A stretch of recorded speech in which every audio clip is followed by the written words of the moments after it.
আজ আপনাদের দেখাবো পুকুরের মাছ ধরার ভিডিও। তো দেখুন আমাদের দিকে জাল এইভাবেই কিন্তু নিয়ে মাছ ধরা হয়। দেখুন এই হচ্ছে পুকুরের ভিউজ, দিয়ে দেওয়া হলো জাল।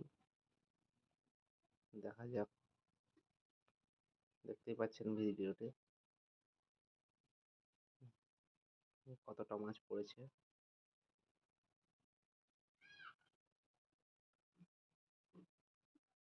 পুকুরটা একটু মাঠ সাইড, তো জাল একটু রেখে দেওয়ার পরেই কিন্তু আমরা জালটা টানতে দেখলাম বেশ কিছু মাছ কিন্তু আনুমানিক পড়েছে মনে হচ্ছে। জাল টানা হচ্ছে, দেখুন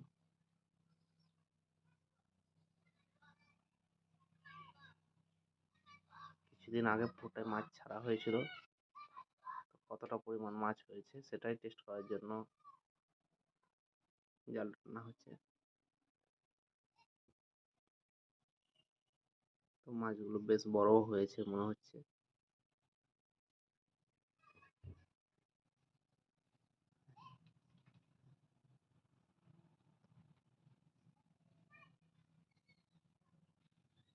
এই দেখুন কি পরিমাণ মাছ পড়েছে, কাঁচা সাইজ। ওইগুলো বেশ বড়ই হয়েছে, কিছুটা পরিমাণ ধরা হলো আর বাকিগুলো ছেড়ে দেওয়া হলো। তো আমার ভিডিও যাদের ভালো লাগে অবশ্যই একটু শেয়ার কমেন্ট করবেন এবং চ্যানেলটিকে ফলো করবেন। আসছি পরের ভিডিওতে।